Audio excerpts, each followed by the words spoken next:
So even when I don't think I'm researching, I am researching, so I just like to read about history, and so there'll be nuggets that will just stick with me. If it's really very interesting, I'll print it out and I have a folder. Um, Nothing is in order, it's just stuff that I like. I'll go through it and say, that's interesting, how can I work that into the present story that I'm working on? With Emmett, with this story, I watched a few documentaries about Emmett Till. Now I was familiar with Emmett Till. He died. He was murdered 10 years before I was born. But it was always a conversation about him in my home and in my grandparents' home. I guess particularly because every year Jet would republish that photo of him in his casket, and black folk just got mad all over again. And you know, so it was. I wondered about him. I wondered about what we didn't know about him. We knew about this black boy in a casket, but I wondered about the days leading up to that horrible night, and I wondered about the people who knew him there in Money, and how what happened in that town affected them going forward, and not just the weeks and months, but years, decades. And so all that comes with the research, because you see something, you read something, and then the wondering begins. Yes.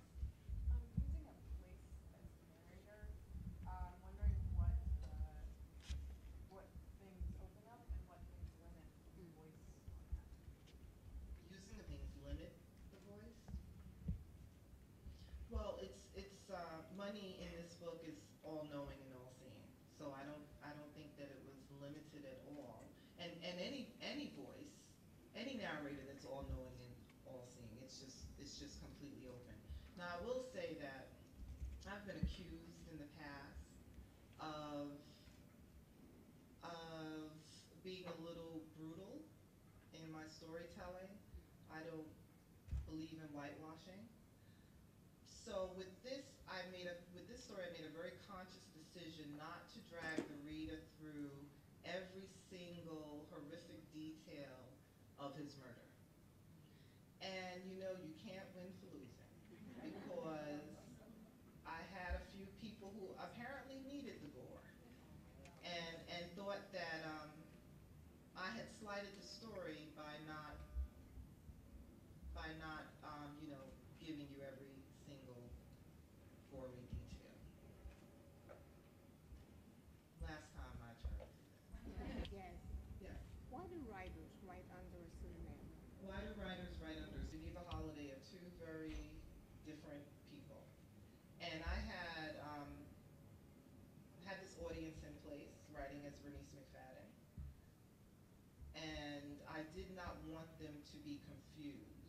If you fell in love with Bernice McFadden and I published Groove under Bernice McFadden, and that was not your cup of tea, then you would have been done with me. So it's, you know, different packaging, different storytelling. So that was the safe way to do it. I have people who love both Geneva Holiday and Bernice McFadden. I have people who don't like Bernice McFadden at all and love Geneva Holiday, and vice versa. So that's I think mainly the reason. That's the reason why I had to write under a pseudonym. I chose to write. Some people will write under pseudonyms because they just don't want you to know that it's them writing the story. It has nothing to do with packaging and storytelling. Yes. What part do you think your mother played by teaching you to read, learn how to read early? You think that kind of helped to move you along to become a writer?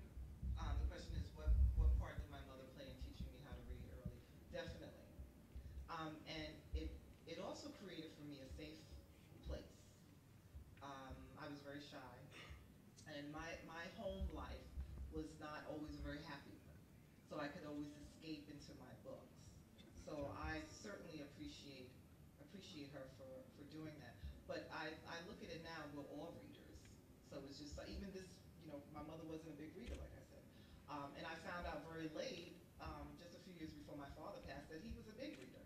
This is not anything that we ever knew about him. But yeah, and apparently he loved to read. Any other questions? Do you find that you got support from friends and family and other writers, when things seem like they may get tough, or when you're trying to come up with characters, etc.? Oh yes. My family and friends are very supportive. And I think that I'm a part of a writing community, um, which happens to be also very supportive. You know, sometimes all it takes is a kind word, and I get that a lot. Um, but then, you know, I think you, like anything else, you move into a different phase of your life, and there are people that that you will leave behind, that you just have to leave behind. And what I decided, what I decided was that I wouldn't worry about those things, and everything comes to an end, and certainly don't want to have folk around you who are bringing in negative energy, because it messes with what I need to do. So, but yes, I'm very blessed in that way. Well, I was just gonna say, I like your writing style, and I like the emotions of the characters that you bring. Because I mean, I read a lot, okay, and I was like Harold Robinson. I like reading Star, But I wonder, how do you do that and not be in conflict as a writer with just focusing on that emotion of that character that you're trying to bring out? Because sometimes, I think that when I write, I struggle with, am I making this character too, you know, soft or strong or whatever? But how do you separate your personal emotion from that character's emotion when you write? Um, the question is, how do I separate my personal life from my character's Your life? personal, your emotions. Because I mean, I like, when I read your book, to me, Esther evoked a lot of emotion. You know, it's like you felt like you were just in it.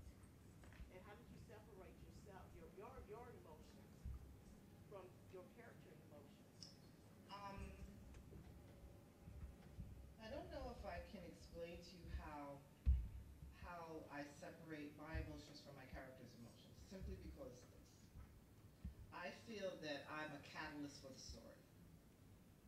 So while the story is unfolding for me, at some point, because I think as a writer, when you start out writing, you're straddling. You have one foot in the story in your head, you have one foot in reality. And at some point, the reality completely disappears, and you are not just writing the story, you're living within the story, and you're a witness, if not sometimes a participant. But then when I'm done, when I come back, I don't have, I don't feel like I have an emotional entanglement with the characters. And very often, after the book is done, and there's some time between the end of the book, editing, copy editing, and publishing, I've moved on to the next story. And you'll say, that character so and so. I'm like, who? It's it's it's it's gone. It's done, and I'm on to the next story. So, but I will say that sometimes when I have to go and read certain passages, then I'll feel it. Because often, you're in such a trance that when you read what you've already put down on paper, and so you write and you know this, you go back and you say, I wrote that? I wrote that? And so it's new, and I might get emotional then. Yes? In all those years before you sold sugar, when you were writing, did you find a writing community at that time, or were you writing on your own? No, I'm glad you asked that question, because I didn't really know about writing workshops workshops, and this was such a solitary thing for me. Um, it was just me and my computer. That's it. I didn't have any outside influences. I didn't have until I went to Fordham. That's the first time that I was in a position or in a setting to share my work with more than one person, because I let my sister, who is much younger than I, read. What do you think? What does she know? It's a sister. She just said it's nice because she loved me. Um, but no, I didn't have that, and I still don't do it. And I applaud people who go to workshops. I think it's very brave. It's very interesting. But personally, I don't want anybody. This is just me. I don't want you to tell me what works and what doesn't work. I wait to the end when it's all, because I don't know, when you're working on it, because you could be on a roll and someone might say, you're on page 50, I don't think, and you second guess yourself. That's what we do. I think you should write it straight through.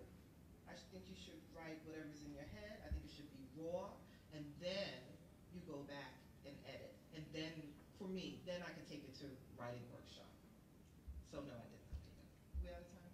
We're getting close. We can take one more question. This lady here has. Oh, okay, so two more, Lady in Blue, and who else? Yes?